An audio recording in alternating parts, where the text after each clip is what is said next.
আজকে পঞ্চম শ্রেণীর আমার গণিত বইয়ে 40 নম্বর পৃষ্ঠার অঙ্কগুলো করব। যারা এখনও এই চ্যানেলকে সাবস্ক্রাইব করনি অবশ্যই সাবস্ক্রাইব করে নিও। এই চ্যানেলে নিয়মিত তোমাদের অঙ্ক সমাধান করে দেওয়া হয়। দেখো প্রথম প্রশ্ন কি বলেছে, একটি ঝুড়িতে 13,220টি লিচু আছে, 5টি ঝুড়িতে কতগুলি লিচু আছে? 5টি ঝুড়িতে কতগুলো আছে বের করতে গেলে আমাকে 5 দিয়ে গুণ করতে হবে। একটি ঝুড়িতে যা থাকবে 5টি ঝুড়িতে তার থেকে বেশি থাকবে, তাহলে আমাকে সেই ক্ষেত্রে কিন্তু গুণ করতে হবে। তো কিভাবে গুণ করব?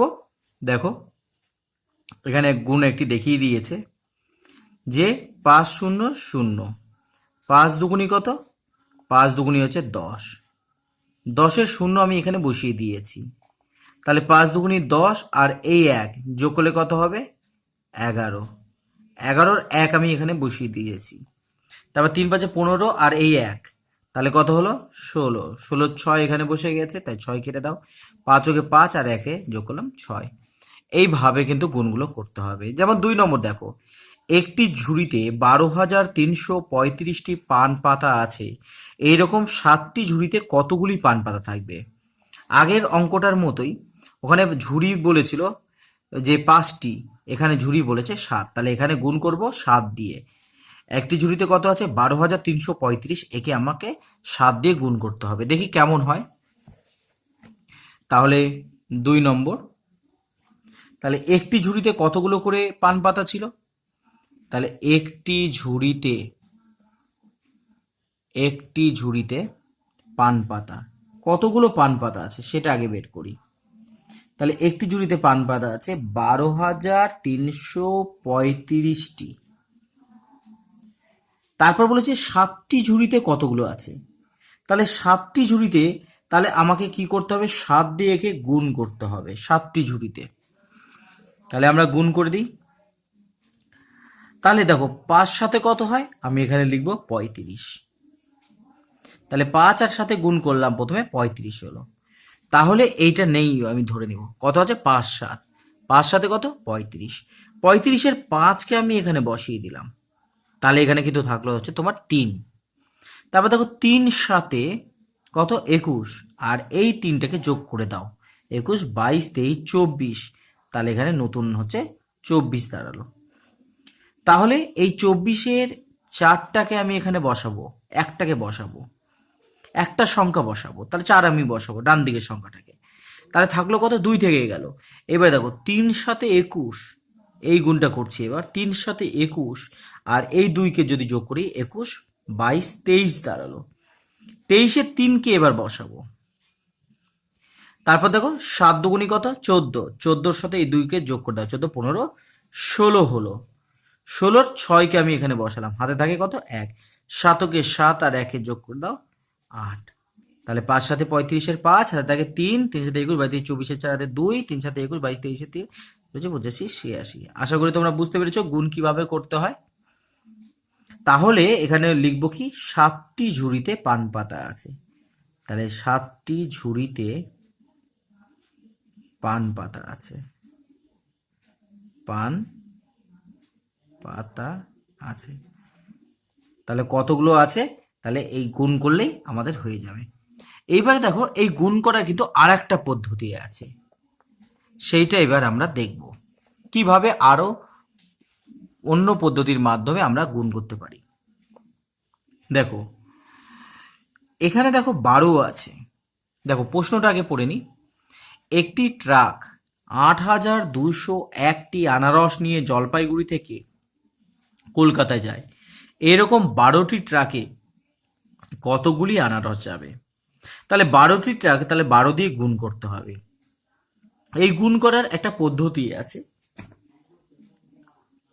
এই পদ্ধতি তোমাদের সহজ কিন্তু বড়। আগের যে পদ্ধতি বললাম সেটা হচ্ছে এর তুলনায় একটু কঠিন কিন্তু ছোট। এখানে দেখো গুণ আর যোগের পরিমাণটা বেশি আছে। তাহলে এই 12কে যদি আমরা স্থানীয় মানে ভেঙে দিই, তাহলে কি হবে? 10 প্লাস হচ্ছে 2। তাহলে যাকে দিয়ে গুণ করছি তাকে স্থানীয় মানে আমি ভেঙে দিচ্ছি।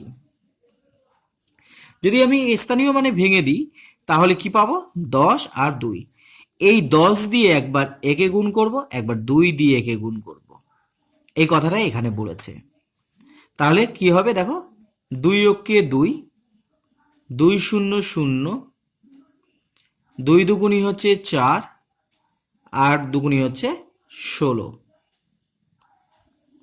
আর 10 দিয়ে গুণ করা মানে হচ্ছে যে সংখ্যাটা আছে তার শেষে খালি একটা শূন্য লেগে যাবে। তাহলে 8 2 0 1 0 হবে। তাহলে 8 2 0 1 আর একটা এখানে শূন্য বসবে। এবারে যোগ করে দিতে হবে। তাহলে 2 আর 0 যোগ করলে 2, 1 আর 0 যোগ করলে 1, এখানে 4, 6 2 কত, 6 2 8, 8 আর 1 9। আমি যদি অন্য পদ্ধতিতে করতাম তাহলে কেমন হতো? অন্য পদ্ধতিতে করলে যেটা দাঁড়াতো, দেখো আমি এখানে করে দিচ্ছি পাশে, 8 2 0 1-কে 12 দিয়ে যদি গুণ করতাম, আগের যে অঙ্কগুলো আমরা দেখলাম একটা ধাপে আমার কিন্তু গুণটা হয়ে গেছিল, একটা ধাপে গুণ হয়ে গেছিল, কিন্তু এখানে দেখো 12 আছে, তাই জন্য দুটো ধাপে হবে।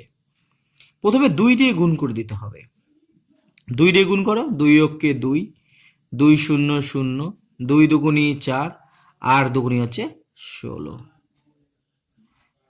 এবার এখানে একটা গুণ চিহ্ন দিতে হবে। এবার 1 দিয়ে গুণ করো, 1 অক্ষে হচ্ছে 1, 1 0 0, 2 অক্ষে 2, 8 অক্ষে 8। এইবারে এই দুটোকে যোগ করে দিতে হবে। তাহলে কত নামবে? এখান থেকে নামবে 2, 1 4, 6 2 8, 8 আর 1 9। দেখো 9 8 4 1 2, 9 8 4 1 2। তাহলে আমরা এই দুটো পদ্ধতিতেই গুণ করা শিখব। যদিও এখানে দেখো গুণ তুলনামূলকভাবে সহজ হয়ে যায়। আচ্ছা, এবারে 4 নম্বরটা দেখো। একটি মোটর বাইকের দাম 35,225 টাকা হলে দুটি মোটর বাইকের দাম বেশি কত হবে? দেখো দুটি মোটর বাইকের দাম বেশি হবে, অর্থাৎ গুণ করতে হবে। তাহলে আমরা কি লিখব? আমরা 4 নম্বর অঙ্কটা করছি, 3 নম্বর তো বইয়েই করে নিলাম। তাহলে 4 নম্বর অঙ্ক দেখো কি লিখব, যে একটি মোটর বাইকের দাম, একটি মোটর বাইকের দাম, তাহলে একটি মোটর বাইকের দাম কত আছে? না, দাম আছে 35,225 টাকা। একে কত দিয়ে গুণ করব বললাম? একে 2 দিয়ে গুণ করব, কারণ দুটো মোটর বাইক কেনা হবে। তাহলে কিভাবে গুণটা করব দেখো, প্রথমে 5 দুগুণি কত লিখব? 10। তাহলে প্রথমে এই গুণটা করলাম, 5 দুগুণি 10, 10-এর শূন্যকে আমি বসালাম, হাতে থাকলো কত? 1। এবার দেখো এই গুণটা করব, 2 দুগুণি কত? 4, আর এই একটাকে যোগ করে দাও, তাহলে কত নামবে? 5। কোনো কিছু হাতে থাকলো না। এবার দেখো 2 দুগুণি কত? 4, তাহলে 5 দুগুণি কত? আবার 10 হলো, 10-এর শূন্য বসিয়ে দিলাম, হাতে থাকে 1, 3 দুগুণি 6, আর এই 1 মানে 7। তাহলে মোট কত টাকা খরচা হবে? 70,450 টাকা। এটা কিসের দাম হলো? এটা দুটি মোটর বাইকের দাম, মোটর বাইকের দাম। তাহলে দুটো মোটর বাইকের দাম কত দাঁড়ালো? 70,450 টাকা দাঁড়ালো। এইবারে 5 নম্বর অঙ্কটা দেখো। 5 নম্বর অঙ্কটা কি বলেছে? 5 নম্বর অঙ্ক বলেছে, দামোদরের তীরে এক চাষি 2,572টি তরমুজ চাষ করেছেন। একটি তরমুজের দাম 22 টাকা হলে ওই তরমুজগুলি বিক্রি করে তিনি কত টাকা পেলেন? তাহলে একটা তরমুজের দাম 22 টাকা হলো, এতগুলো তরমুজ তৈরি করছে, তাহলে গুণ করতে হবে, তাহলে তো আমরা মোট টাকা পেয়ে যাব। তাহলে এই গুণটা আমরা দুটো নিয়মেই করব, কারণ আমরা 3 নম্বর অঙ্কে যে দুটো নিয়ম শিখেছি সেই দুটো নিয়মেই করার চেষ্টা করব। তাহলে একটি তরমুজের দাম তাহলে কত হয়েছে? 22 টাকা। তাহলে মোট তরমুজ, তাহলে মোট তরমুজ কতগুলো পেয়েছি? মোট তরমুজ আছে কতগুলো? 2572টি। এবার 22 টাকা করে দাম, একটা তরমুজের দাম 22 টাকা, তাহলে আমি কি করব, 22 দিয়ে গুণ করে দেব। তাহলে এই গুণটাকে কিভাবে করব, দেখো আমরা প্রথমে দেখো, আমি যদি 22কে যদি আমরা স্থানীয় মানে বিন্যাস করি তাহলে কি হবে, 20 প্লাস হচ্ছে 2 দাঁড়াবে। তাহলে একবার এই 2572কে 2 দিয়ে গুণ করব, গুণ করে যেটা হবে সেটাকে এখানে বসাবো, আর একবার 20 দিয়ে গুণ করব। তাহলে আমরা একবার 2572কে দিয়ে গুণ করব, 2572কে দিয়ে 2 দিয়ে গুণ করব, আর একবার 2572কে আমরা কি করব, 20 দিয়ে গুণ করব। করে যেটা হবে সেটাকে বসিয়ে দেওয়ার পর আমরা তাদের যোগ করব। তাহলে দেখো 2 দিয়ে যদি গুণ করি, 2 দুগুণী 4, কারণ একটা সংখ্যার গুণ আমি কিন্তু শিখেছি। দেখো এই যে গুণ, একটা সংখ্যার গুণ আমরা শিখেছি, তাহলে পারবো এটা। 2 দুগুণী কত হবে, 4, 7 দুগুণী 14, 4 হাতে থাকে 1, 25 দুগুণী 50, আর একে হচ্ছে 51। এবার দেখো এখানে একটা শূন্য আছে বলে আমি শূন্য বসিয়ে দিলাম। এবার 2 দিয়ে গুণ করো, 2 দুগুণী হচ্ছে 4, 7 দুগুণী 14, 4 হাতে থাকে 1, 25 দুগুণী 50, আর একে হচ্ছে 51। তাহলে কি সহজ হয়ে হলো আমি তোমাকে বলি, দেখো 2 দিয়ে গুণ করলাম, কত হলো, 51, 44। এবার এবার যদি 20 দিয়ে গুণ করি, আগে ধরো 2 দিয়ে গুণ যেটা করেছিলাম সেটাকে লিখবো 51, 44, আর শেষে একটা শূন্য লিখে দিব। তাহলে আমরা যোগ করে দেখি, 4, 4 4 হচ্ছে 8, 4 1 5, এখানে হচ্ছে 56। তাহলে মোট যে তরমুজের দাম আমি পাবো, তাহলে তরমুজ বিক্রি করে পাবো, তরমুজ বিক্রি করে পাবো, বিক্রি করে পাবো কত টাকা পাবো, 56,584 টাকা পাবো। আর একটা পদ্ধতি যেটা আছে সেটা হচ্ছে এর থেকে সহজ। সহজ মানে এই জন্য বলছি কারণ এত ঝামেলার না, খুব সহজে আমরা করে দেবো। দেখো 2 দিয়ে গুণ করো, 2 দিয়ে যে এই যে গুণটা করেছি সেটাই হবে, তাহলে কত হবে, 51 আর 44। এখানে গুণ চিহ্ন দিব, তাহলে আবার 2572কে 2 দিয়ে গুণ করলে আবার কত হবে, 51, 44। এবারে যোগ করে দাও, কত হবে, 4 নামলো, 4 4 8, 4 1 5, হ্যাঁ 56। দেখো একই উত্তর হলো। তবে অঙ্ক প্রথম যারা শেখে গুণ, তাদের জন্য হয়তো এইটা সহজ হলেও কিন্তু যখন একটু অঙ্ক শিখে যাবে তখন এই পদ্ধতিতেই তোমাদেরকে সহজ বলে মনে হবে। এর পরের পেজের অঙ্কগুলো দেখো, তাহলে বুঝতে পারবে।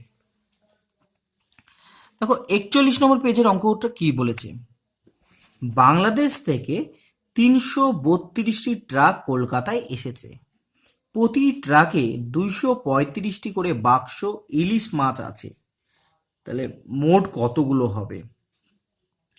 যে কথাটা আমি বললাম স্থানীয় মানে বিন্যাস করে তারপরে এখানে করা আছে, কারণ 235কে যদি আমরা দেখি, 235-এর যদি স্থানীয় মানে বিস্তার করি তাহলে কি দাঁড়াবে, 200 দাঁড়াবে, 30 দাঁড়াবে, আর 5 দাঁড়াবে। এই 230 আর 5 দিয়ে 332কে গুণ করতে হবে। তাহলে 332কে দিয়ে একবার 5কে গুণ করেছে, 332 দিয়ে একবার 30কে গুণ করেছে, 332 দিয়ে একবার 200কে, কারণ এগুলো কোথা থেকে পেয়েছি, এই যে 235-এর স্থানীয় মানের বিস্তার করে আমরা পেয়েছি। তাহলে দেখি কি হয়, 5 দুগুণী 10-এর 0 হাতে থাকে 1, 3 5 15, 16 6 হাতে থাকে 1, 3 5 15, 1 16। আবার এই শূন্য আছে বলে আমি শূন্যটাকে প্রথমে লিখে দিলাম। এবার 3 দিয়ে গুণ করো, 3 দুগুণী হচ্ছে 6, 3 দুগুণী 6, 3 তিরিকে তাহলে কত হবে 9, আর 3 তিরিকে হচ্ছে কত 9। আবার এখানে দুটো শূন্য আছে বলে আমি দুটো শূন্য এখানে লিখে দিলাম। 2 দিয়ে গুণ করো, 2 দুগুণী হচ্ছে কত 4, 3 দুগুণী হচ্ছে 6, আবার 3 দুগুণী হচ্ছে 6। যোগ করো, পরপর শূন্য আছে, 6 6 12, 2 হাতে থাকে 1, 9 10, 16 20, 0 হাতে থাকে 2, 9 10, 16 17 18, 8 হাতে থাকে 1, 7। তাহলে এবার আমরা দ্বিতীয় যে পদ্ধতি শিখেছি সেই পদ্ধতিতে করার চেষ্টা করি। দেখো কি হবে, 5 দুগুণি 10-এর শূন্য, হাতে থাকে 1, 3 5 15, 16 6, হাতে থাকে 1, 3 5 15 আর 1 16। গুণ চিহ্ন দাও। এবারে একটা গুণ চিহ্ন বসিয়ে এবার 3 দিয়ে পুরোটাকে গুণ করবো। তাহলে 3 দুগুণি হচ্ছে 6, 3 তিরিকে হচ্ছে 9, 3 তিরিকে হচ্ছে 9। তারপরে আবার একটা ঘর ছেড়ে দিব। 2 দুগুণি কত? 4, 3 দুগুণি 6, 3 দুগুণি হচ্ছে 6। দেখি এবার এদের কি করতে হবে? যোগ। তাহলে এখানে 0। সব পদ্ধতিতে কিন্তু যোগ করতে হবে। দেখো একাধিক যোগ করার সহজ পদ্ধতি হচ্ছে গুণ, অর্থাৎ গুণের মধ্যে গুণ হচ্ছে কতগুলো যোগের সমষ্টি। তাই জন্য যোগ কিন্তু দুটো পদ্ধতিতেই শেষে যোগ করতে হবে। দেখো 6 6 12, 2 হাতে থাকে 1, 9 10, 11 12 13 14 15 16 17 18 19 20, 0 হাতে থাকে 2, 9 1 10 16 17 18 8 হাতে থাকে 1 7। যে পদ্ধতিতেই করো না কেন উত্তর কিন্তু তোমার একই হবে। যেটা তোমাদের সহজ মনে হবে সেই পদ্ধতিতে তোমরা করবে। তারপরে দেখো 2 নম্বর কি বলেছে, একটি শরৎ রচনাবলীর মূল্য 425 টাকা। রবীনবাবু ঠিক করেছেন 122 জন ছাত্রছাত্রীর প্রত্যেককে একটি করে শরৎ রচনাবলী দেবেন। তিনি মোট কত টাকা খরচ করবেন? তাহলে একটার দাম হচ্ছে 425 টাকা, 122 জনকে দিবে, তাহলে এই দুটোকে কি করতে হবে? গুণ করলে কিন্তু আমরা মোট খরচা পেয়ে যাব। তাহলে 2 নম্বর অঙ্কটা দেখি আমরা। তাহলে 2 নম্বর অঙ্ক আমরা লিখি যে একটি শরৎ রচনাবলীর দাম কত? 425 টাকা। তাহলে একটি শরৎ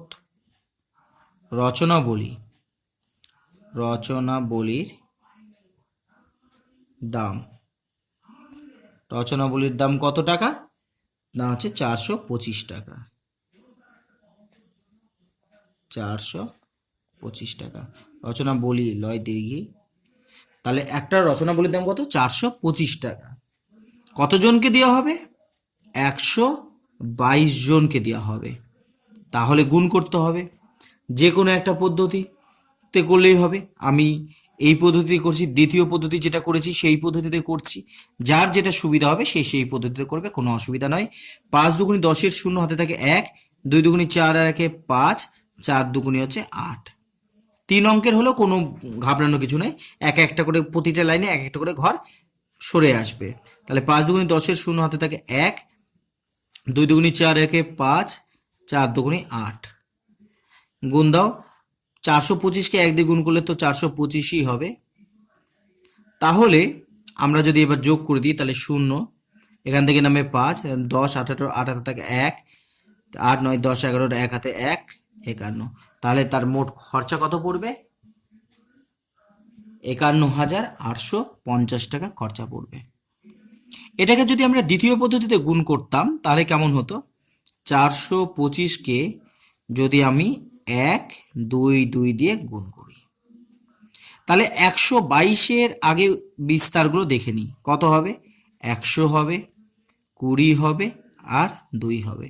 তাহলে ফার্স্ট এখানে কি করব?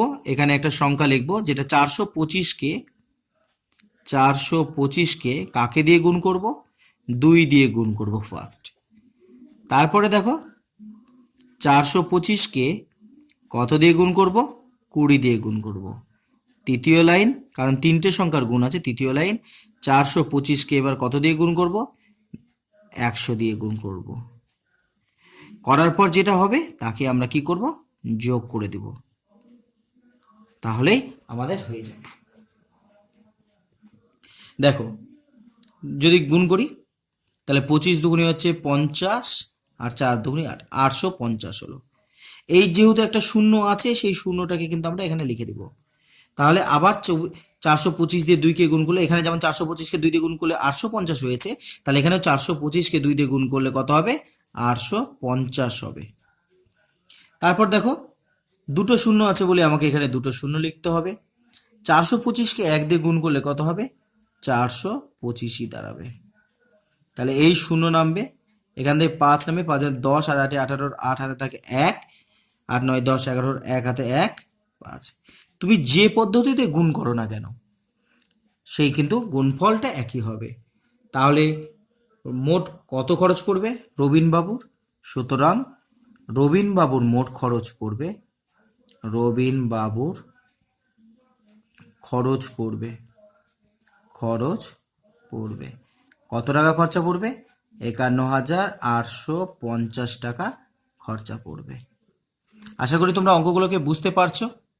দেখো এবার 42 নম্বর পেজে কি বলেছে, এক দোকানি 375 টাকা দামের 75টি শাড়ি কিনলেন, প্রতিটি শাড়ি 425 টাকায় বিক্রি করলেন। তিনি কত টাকায় 75টি শাড়ি কিনলেন, বিক্রি করে কত টাকা পেলেন, বিক্রি করে তার কত বেশি পেলেন? দেখো প্রথমে বলেছে কত টাকায় তিনি শাড়ি কিনলেন। একটা শাড়ির দাম হচ্ছে 375 টাকা করে ও কিনেছে, তাহলে 75টির দাম কত হবে? 75টি দিয়ে আমাকে গুণ করে দিতে হবে। তাহলে একটি শাড়ির দাম 375 টাকা ছিল ওর কেনা দাম, তাহলে 75টি শাড়ির দাম কত হবে? 75 দিয়ে গুণ। এবারে একে যদি আমরা বিন্যাস করে দিই, 75 মানে কি হবে? 70 প্লাস 5 স্থানীয় মান, তোমরা স্থানীয় মান শিখেছো। তাহলে 375কে একবার 5 দিয়ে গুণ করবো, 375কে একবার 70 দিয়ে গুণ করে এখানে বসাবো। তাহলে 5 দিয়ে গুণ করি, 5 5 25, 5 হাতে থাকে 2, 5 7 35, 34 37, 7 হাতে থাকে 3, 3 5 15, 16 17 18, আর শূন্য আছে বলে এখানে একটা শূন্য। 5 7 35, 5 হাতে থাকে 3, 7 7 49, 50 52, 2 হাতে থাকে 5, 3 7 21, 22 23 24 25 26, যোগ করো। তাহলে এই 5 আর 0 যোগ করলে 5, 7 আর 5 12, 2 হাতে থাকে 1, 8 9 10 11 এক হাতে 1, 26 27 একে 28, মিলে গেছে। এবার দ্বিতীয় পদ্ধতিতেও যদি আমরা করে দেখি তাহলে কিন্তু একই রকম গুণফল হবে। আমি যে এখানে কাটা ব্যবহার করছি এখানে কিন্তু শূন্য ব্যবহার হয়, অসুবিধা কিছু নেই, একই জিনিস। আচ্ছা, এটা তার হলো কেনা দাম ছিল 28,125 টাকা হচ্ছে তার কেনা দাম, মানে এই দামে সে কিনেছে। বিক্রি করেছে কত টাকায়? 425 টাকায়। ওই যতগুলো শাড়ি কিনেছিল ততগুলো শাড়ি বিক্রি করেছে, অর্থাৎ 75টি শাড়ি বিক্রি করেছে। তাহলে এই 425কে একবার 5 দিয়ে গুণ করব, একবার 70 দিয়ে গুণ করব, কারণ 75-এর যে স্থানীয় মান হচ্ছে 70 প্লাস হচ্ছে 5। তাহলে একবার 425কে 5 দিয়ে গুণ করব, একবার 70 দিয়ে গুণ করবো। দেখি 5 দিয়ে গুণ করি, 5 5 25, 5 হাতে থাকে 2, 5 10, 11 12, 2 হাতে থাকে 1, যা হচ্ছে 20 আর 1 21। এখানে একটা শূন্য আছে বলে এখানে শূন্য দিব। তাহলে 5 7 35, 5 হাতে থাকে 3, 7 14 15 16 17, 7 হাতে থাকে 1, 4 7 28 আর 1 হচ্ছে 29। এবার যোগ করে দাও, এই ঘরে দেখো 5 আর 0 যোগ করলে 5, 5 আর 2 যোগ করলে 7, 7 আর 1 8, 29 30 31। এইবারে দেখো আর একটা পদ্ধতি বলেছে, যে পদ্ধতিটা আমরা সচরাচর শিখি। এটা 5 5 25, 5 হাতে থাকে 2, 5 10 11 12, 2 হাতে থাকে 1, 4 5 20 আর 1 21। আমরা কি করি এখানে? আমরা এখানে একটা শূন্য বসাই, কাটাও বসাই বা শূন্য। এখনকার বইগুলোতে কাটা বসায় না, যেমন আগেকার যেমন ভাগ মিলে যাওয়ার পর নিচে কাটা দিতাম আমরা, এখন কিন্তু শূন্য দেয়। ওই একই রকম ভাবে এখন আর কাটা দেয় না, এখন শূন্য দিয়ে। তাহলে 5 7 35, 5 হাতে থাকে 3, 7 14 15 16 17, 7 হাতে থাকে 1, 4 7 28 আর 1 29 হলো। এদের যোগ করো, তাহলে 5 5 2 7 8 29 31। তাহলে 31,875 টাকা ও কিন্তু বিক্রি করলো। কিনেছিল কত দামে? 28,125, মানে 28,125 টাকায় কিনেছে, বিক্রি করেছে 31,875। তাহলে বেশি দামে বিক্রি করেছে। কত লাভ হয়েছে না, বিক্রির দাম থেকে যদি কেনা দামকে বাদ দিয়ে দিই তাহলেই আমার কিন্তু লাভ বেরিয়ে যাবে। তাহলে বিয়োগ করে দাও, 5 আর 5 মিলে গেলে তো শূন্য হবে। 7 থেকে যদি 2 বাদ দাও তাহলে কিন্তু হবে 5, 8 থেকে 1 বাদ দিলে হবে হচ্ছে 7, 31 থেকে যদি 28 বাদ দাও 28 19, 8 9 10 11, 3 হাতে থাকে 1, মানে 31 থেকে 28 বাদ দিলে হবে 3। তাহলে ওর লাভ হয়েছে কত টাকা? লাভ হলো হচ্ছে 3,750 টাকা। যেটা বেশি পেলো এটাকেই আমরা বলে থাকি হচ্ছে লাভ। তাহলে লাভ হলো কত টাকা বেশি পেলো বলেছে, আমি তোমার লাভ হলোর একটা ধারণাটা দিচ্ছি, যে যখন হচ্ছে কেনা দামের থেকে বিক্রি দাম বেশি হয় তখন লাভ, কেনা দামের থেকে বিক্রি দাম যখন কম হয় তখন তাকে বলা হয় তাকে ক্ষতি। আমরা পরে যখন লাভ ক্ষতির অঙ্ক আমরা কিন্তু শিখব।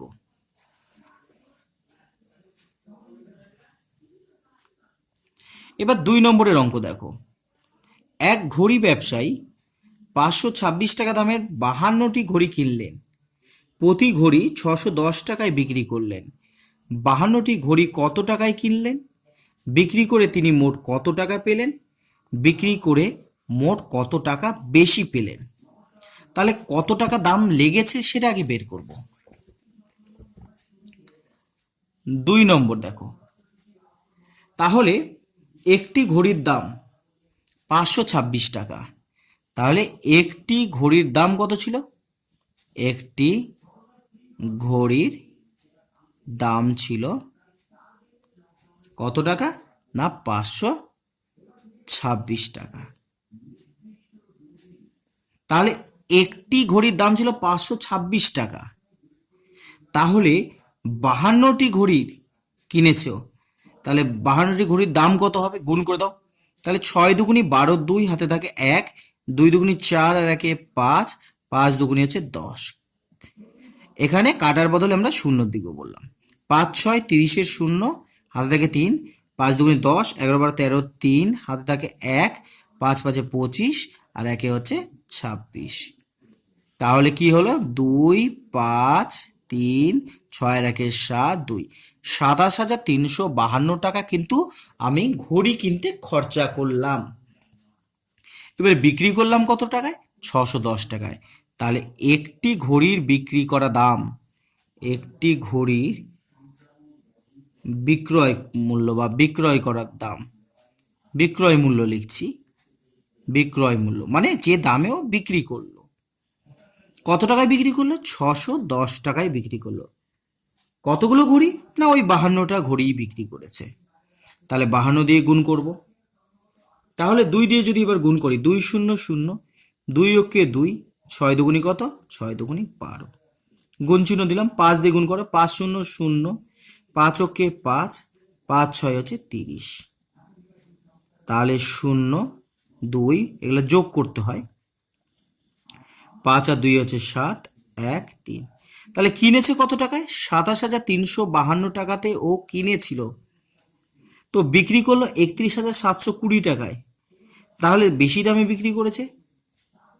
তাহলে কেনা দাম পেয়েছি, এটা একটা চেয়েছিল, কয় টাকায় কিনেছে, বিক্রয় দাম চেয়েছে কত টাকা বেশি। এবার কম বেশি বের করতে গেলে আমাকে কি করতে হবে? বিয়োগ। তাহলে বিক্রি করেছে কত টাকায়? বিক্রি করেছে কত টাকায়? 31,720 টাকায়। আর ক্রয় করেছে মানে কেনা দাম মানে ক্রয় করেছে কত টাকায়? ক্রয় করেছে হচ্ছে 27,352 টাকায়। তাহলে কত টাকা বেশি পেয়েছে এটা বের করতে গেলে বিয়োগ করতে হবে। তাহলে 0 মানে 10 ধরে নাও। তাহলে 2 3 4 5 6 7 8 9 10, 8 হাতে থাকে 1, এই একটা এখানে বসাতে হবে 6। তাহলে 6 7 8 9 10 11 12, তাহলে 6 হলো, হাতে থাকে 1 4, 5 6 7 3, তাহলে 27 28 29 30 31, তাহলে কত হলো? 4, 4,368 টাকা বেশি পেয়েছে। 3 নম্বর অঙ্কটা দেখো। 3 নম্বর বলেছে দেবব্রত বাবু তার 6 মাসের আয় দিয়ে 7 মাসের খরচ চালান। তার মাসিক খরচ 14,270 টাকা হলে 6 মাসের আয় কত? 6 মাসের আয় হচ্ছে, 6 মাসের আয়টা কি? না 7 মাসের খরচ। তাহলে 1 মাসের খরচ যত টাকা হবে তাকে 7 দিয়ে গুণ করলে তার 6 মাসের আয় পেয়ে যাব। তাহলে 7 দিয়ে গুণ করো, 7 0 0, 7 7 49 9, হাতে থাকে হচ্ছে 4। তাহলে 7 দুগুনি 14, 15, 7 0 0, 7 49 হাতে থাকে 4, 7 দুগুনি 14, 15 14 18, 8 হাতে থাকে 1, 4 7 28 29 9, হাতে থাকে 2, 7 7 8 9। তাহলে কত টাকা লেগেছে? কত টাকা সে ইনকাম করে 6 মাসে? 6 মাসে ইনকাম করে হচ্ছে 99,890 টাকা। আর একবার গুণটা দেখে নাও। 7 আর 0কে গুণ করলাম 0, 7 7 49, 49-এ 9টাকে এখানে বসলাম, থাকলো কত? 4। তাহলে 7 দুগুনি 14 আর 4-এ 15 16 17 18, তাহলে 18 হয়ে গেল। 18 8 আমি এখানে বসিয়ে দিলাম, থাকলো কত? 1।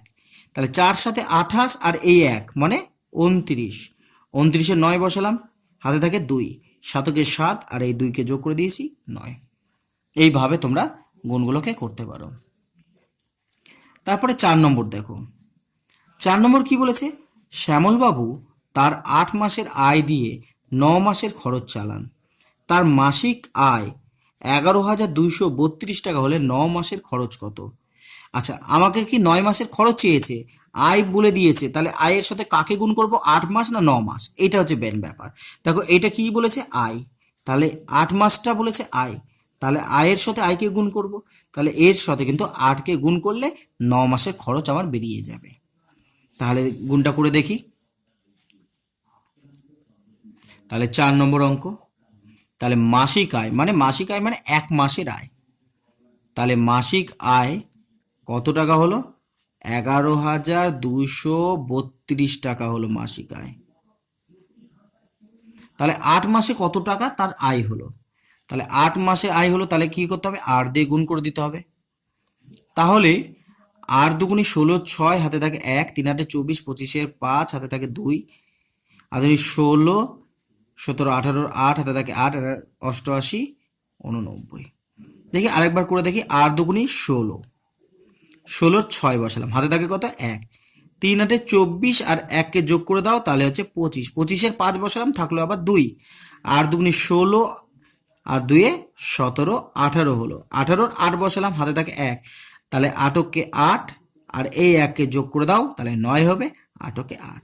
তাহলে এইটা তার কয় মাসের আয় হলো, এইটা কিন্তু তার হচ্ছে 8 মাসের আয়, এটা হচ্ছে 8 মাসের আয়, তাই জন্য 8 দিয়ে গুণ করেছি। আবার দেখো প্রথম লাইনেই বলে দিয়েছে 8 মাসের আয় মানে হচ্ছে 9 মাসের খরচ, তাহলে 8 মাসের আয় এরকমভাবে লিখবো আমরা, 8 মাসের আয় সমান সমান 9 মাসের খরচ। তাহলে দেখো 8 মাসের আয় কত, 89,856 টাকা, এটাই কিন্তু তোমার হচ্ছে 9 মাসের খরচ হলো। তাহলে তোমরা যদি এই অঙ্কটা বুঝে থাকো, তাহলে তোমাদের একটা আমি হোমওয়ার্ক দিই, চেষ্টা করবে বাড়িতে। 45টি বই 55 টাকায় কিনে, কোনো বই বিক্রেতা 45টি বই 55 টাকায় কিনে 65 টাকায় বিক্রি করলে, 65 টাকায় বিক্রি করলে মোট কত টাকা লাভ হয়? কারণ কেনা বেচার অঙ্ক ছিল, কেনা বেচার যেহেতু অঙ্ক, তাই জন্য লাভ ক্ষতিটাই বের করছি। তাহলে 45টি বই 55 টাকায় কিনে 65 টাকায় বিক্রি করলে মোট কত টাকা লাভ হবে, মোট কত টাকা লাভ হবে। আজকে তাহলে এই পর্যন্তই থাক, এরপরের দিন বাকি অঙ্কগুলো কমপ্লিট করব। ধন্যবাদ।